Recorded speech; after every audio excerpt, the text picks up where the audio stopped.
नमस्कार। शाम के 7:30 बजने वाले उत्तराखंड एक्सप्रेस के इस वक्त के बुलेटिन के साथ मैं हूं अनुपम। सबसे पहले बात करेंगे राज्य में सरकार के साथ बदले माहौल की। तो राज्य में सरकार का मुखिया बदलते ही फैसले भी बदलते हुए दिखाई दे रहे हैं। त्रिवेंद्र सिंह रावत के सीएम रहते कुंभ में जिन पाबंदियों की बात की जा रही थी, अब तीरथ सिंह रावत के आते ही उन पाबंदियों को हटाने की बात चल रही है।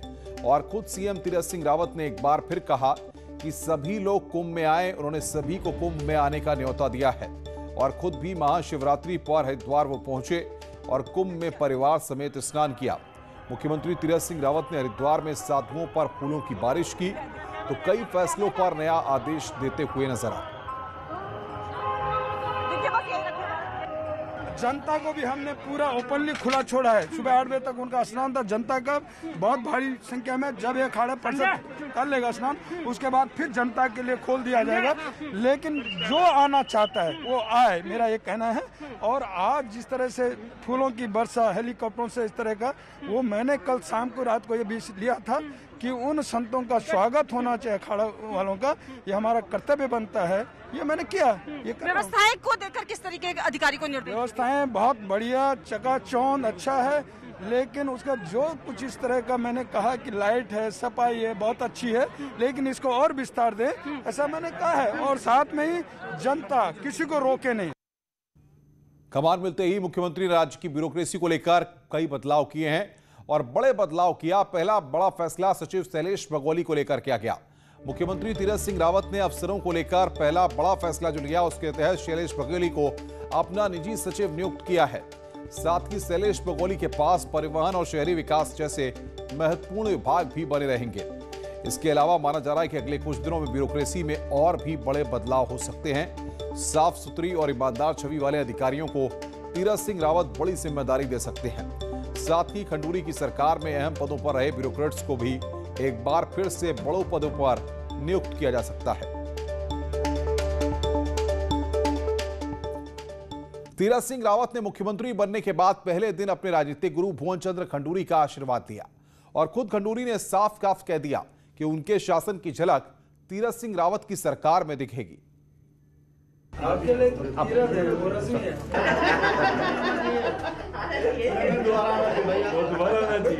कुछ इसी अंदाज में सियासी गुरु और शिष्य की मुलाकात हुई। बतौर मुख्यमंत्री तीरथ सिंह रावत ने अपने पहले दिन की शुरुआत राजनीतिक गुरु के आशीर्वाद के साथ की, जब सुबह 11 बजे तीरथ सिंह रावत देहरादून में पूर्व सीएम भुवन चंद्र खंडूरी के घर पहुंचे। दोनों नेताओं के परिवार एक साथ बैठे और करीब आधे घंटे की मुलाकात के बाद भुवन चंद्र खंडूरी ने कहा उनका आशीर्वाद और सिखाई हुई राजनीति तीरथ सिंह रावत के काम आएगी। नेतृत्व का प्रभाव पड़ता है। तीरथ सिंह अपने आप में बहुत योग्य व्यक्ति है, साथ ही साथ पूरा समय में पीड़ते हैं। उसका पृष्ठभूमि आप देखिए, बचपन से ही जो संगठन में काम करता है और लंबे समय से जिसके ऊपर किसी प्रकार का कोई दाग नहीं है, कोई आरोप नहीं है, तो उसके नेतृत्व वाले भी लोग करते हैं। लोग देखते हैं कि नेतृत्व कैसा है, उसके आधार पर तो मुझे पूरा विश्वास है कि अच्छा नतीजा आएगा। खंडूरी बीजेपी के सफल और ईमानदार मुख्यमंत्री के तौर पर सत्ता से 2012 में विदा हुए, लेकिन 9 साल बाद जब अपना शिष्य मुख्यमंत्री बना तो खुशी देखने लायक थी। और इसी बातचीत में मुख्यमंत्री तीरथ सिंह ने भी कहा कि जैसा शासन उनके गुरु का रहा, उसकी झलक उनकी सरकार में भी दिखेगी। जनरल साहब मेरे पिता तुल्य हैं और मैंने बहुत कुछ सीखा उनसे। आज मैं यहाँ तक हूँ तो उन्हीं के कारण यहाँ तक जो सीख के आया हूँ, और वो मेरे आदर्श के रूप में भी मैं उनको बोलता आया हूँ। तो हड़काता वही है जो अपनापन जिसमें होता है, तो बच्चे को ही हड़काया जाता, बाकी और किसी पे जिस पे अधिकार नहीं उसको हड़काया नहीं जाता है। इसलिए उससे सीख मिली है।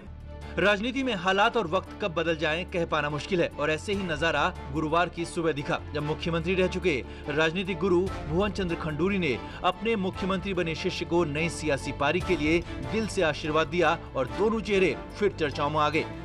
दीपांकर भट्ट, न्यूज़ 18 देहरादून। उत्तराखंड में तीरथ सिंह रावत को नया मुख्यमंत्री बनाया गया और बहुत संभावना है कि कल राज्य में मंत्रिमंडल का विस्तार हो सकता है। राज्य सरकार में मंत्री रहे मदन कौशिक ने बताया कि कल कैबिनेट विस्तार होगा।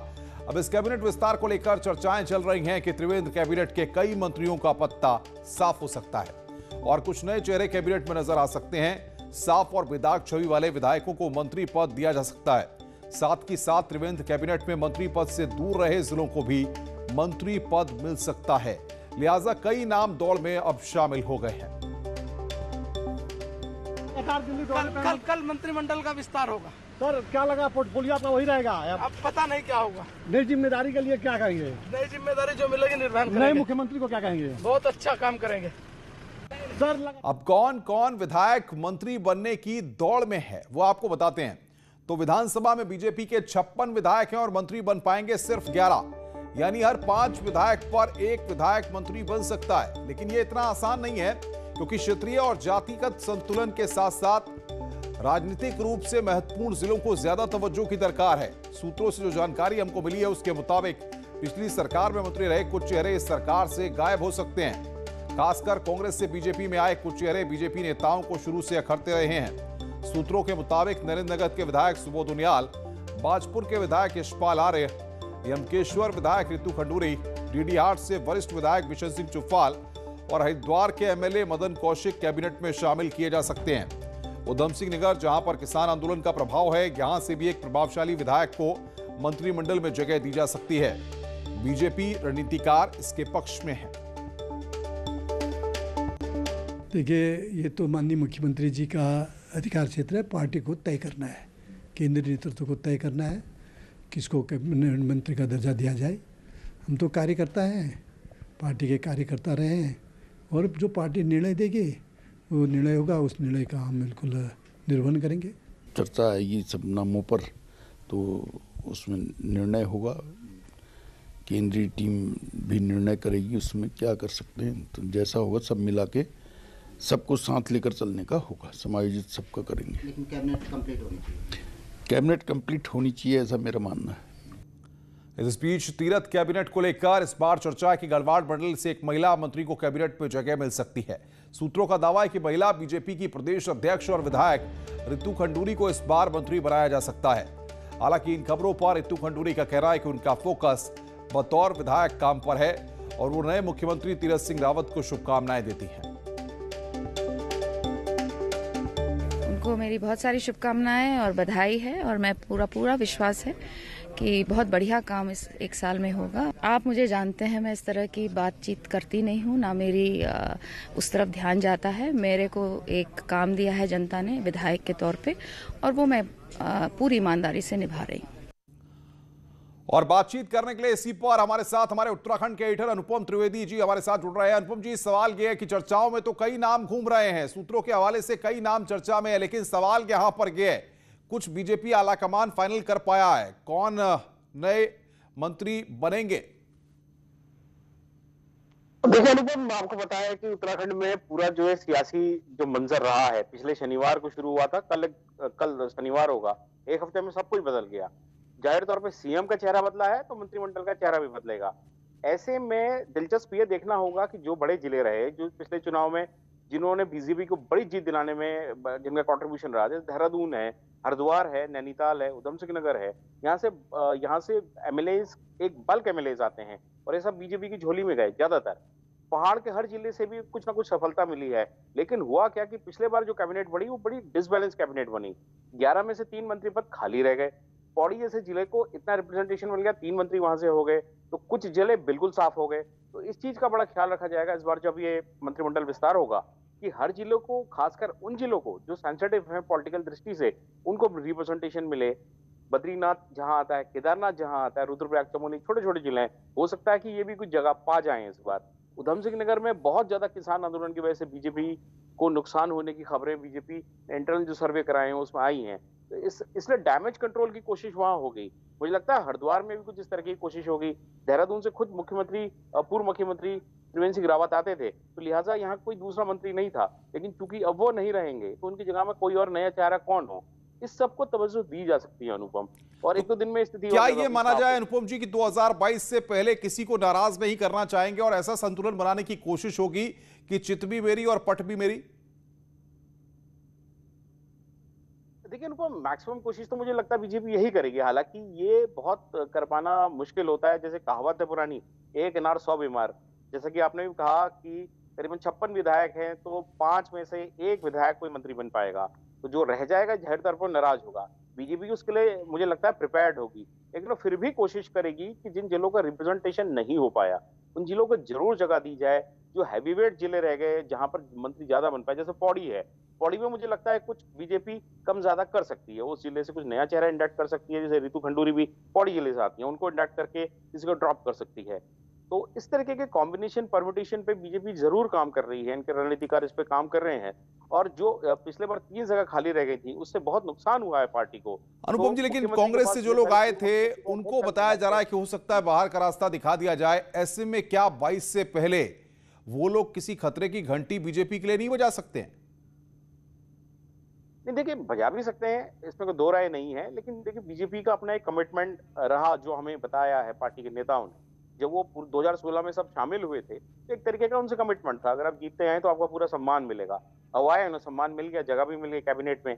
बीजेपी ये चाहेगी कि अपने कैडर को तो कम से कम नुकसान ना करें जो उनके साथ का कैडर है।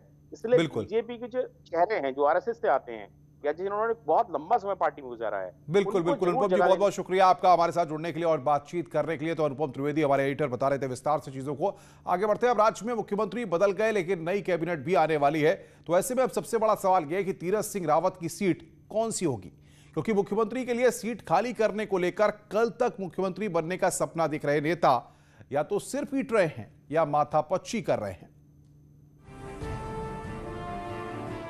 उत्तराखंड में तीरथ सिंह रावत मुख्यमंत्री बन गए, लेकिन वो किस विधानसभा सीट से चुनाव लड़ेंगे इसकी चिंता तीरथ सिंह रावत से ज्यादा उन नेताओं को है जो खुद मुख्यमंत्री की रेस में थे। सतपाल महाराज ने बयान जारी करके कह दिया कि वो चौबट्टा खाल सीट नहीं छोड़ने वाले, तो मुख्यमंत्री पद के लिए लॉबिंग करने वाले धन सिंह ने महाराज को करारा जवाब दे दिया। धन सिंह का कहना है कि मुख्यमंत्री कहां से लड़ेंगे ये फैसला पार्टी का होगा, किसी व्यक्ति का नहीं। देखिए, ये तो पार्टी तय करेगी कि मुख्यमंत्री जी को कहां से चुनाव लड़ना है, और ये कोई व्यक्तिगत प्रश्न नहीं है कि साहब वो मुख्यमंत्री जी के लिए पार्टी कह सकती है वो बद्रीनाथ से भी लड़ सकते हैं, वो चौबट्टा खाल से भी लड़ सकते हैं, वो लैंसडाउन से भी लड़ सकते हैं, जहां उनकी इच्छा होगी वहां से चुनाव लड़ सकते हैं। इशारों में ही सही धन सिंह ने सतपाल महाराज को समझा दिया कि ये बीजेपी है, कांग्रेस नहीं। लेकिन 4 साल से मंत्री बनने के लिए चक्कर काट रहे विधायक महेंद्र भट्ट का कहना है कि वो मुख्यमंत्री तीरथ सिंह के लिए बद्रीनाथ सीट छोड़ने को तैयार हैं। वहीं सतपाल और महेंद्र भट्ट की बात पर मुख्यमंत्री का कहना है कि वो कहां से लड़ेंगे ये फैसला वक्त पर होगा। मेरी लोकसभा के सांसद है, मैं चाहता हूं कि वो बद्रीनाथ विधानसभा चुनाव लड़ें। क्षेत्र के विकास के लिए मैं आया हूं और मैंने कहा है आग्रहपूर्वक उनसे निवेदन किया है कि मेरी विधानसभा चुनाव लड़ें और बद्रीनाथ विधान सीमांत क्षेत्र का विकास मेरी प्राथमिकता में है, और मैं इस बात को बोलने उनके पास आया था। आपको मंत्री बनना है? अभी मंत्री बनाना नेतृत्व काम है। देखिए, उस समय जब आएगा तब बात करेंगे। प्रधानमंत्री मोदी और अमित शाह की सियासी चालों ने मुख्यमंत्री की कुर्सी पर बैठने का सपना देख रहे नेताओं को सिर पीटने पर मजबूर कर दिया और तीरथ सिंह मुख्यमंत्री बन गए। और जो मुख्यमंत्री नहीं बन पाए उनमें कोई सीट तय करने में जुटा है तो कोई सीट छोड़ने को तैयार नहीं है। Bureau report, news 18 Dehradun. और आइए अब बात करते हैं महाशिवरात्रि की। तो आज पूरे देश के साथ ही प्रदेश में भी महाशिवरात्रि का त्यौहार धूमधाम के साथ मनाया गया। सुबह से ही मंदिरों में भीड़ लगी रही। देहरादून में राजभवन में खास पूजा हुई तो ऋषिकेश के पास नीलकंठ महादेव मंदिर में भी भक्तों का तांता लगा रहा। इसके अलावा अल्मोड़ा, नैनीताल, चमोली और खटीमा के शिव मंदिर और शिवालयों में लोगों ने जलाभिषेक किया और भगवान शिव की पूजा अर्चना की। तो ये 6 तस्वीरें इस वक्त हम आपकी स्क्रीन पर आपको दिखा रहे हैं। महाशिवरात्रि पर महामेला लगा देहरादून, ऋषिकेश, अल्मोड़ा, नैनीताल, चमोली और खटीमा, ये 6 जगहों की तस्वीरें इस वक्त आपकी स्क्रीन पर। उत्तरकाशी में महाशिवरात्रि पर शिवजी की बारात और काशी विश्वनाथ मंदिर के ध्वज की शोभा यात्रा निकाली गई। शिवनगरी भोले के जयकारों से गूंज उठी। श्रद्धालु काशी विश्वनाथ मंदिर में एकत्र हुए और यहां से शिवजी की बारात और ध्वज शोभा यात्रा निकाली गई। नगर के मुख्य मार्गों से होते हुए शोभा यात्रा पौराणिक मणिकर्णिका घाट पहुंची और यहां गंगा स्नान के बाद बस अड्डा, भटवाड़ी रोड, भैरव चौक होते हुए विश्वनाथ मंदिर में पूरी हुई।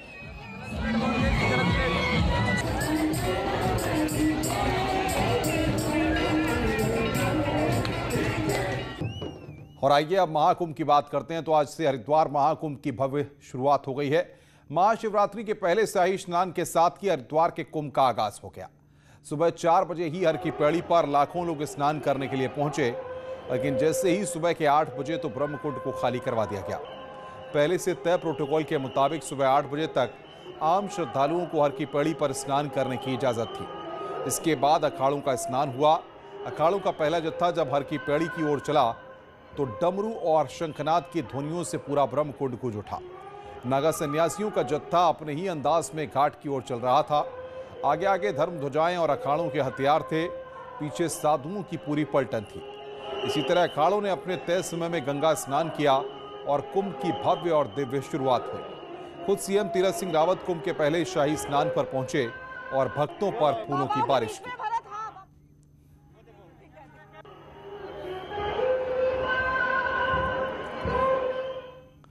और अब बात केदारनाथ धाम से जुड़ी हुई। केदारनाथ धाम के कपाट खोलने की तारीख आज तय कर दी गई है। महाशिवरात्रि पर यह तारीख तय की गई है।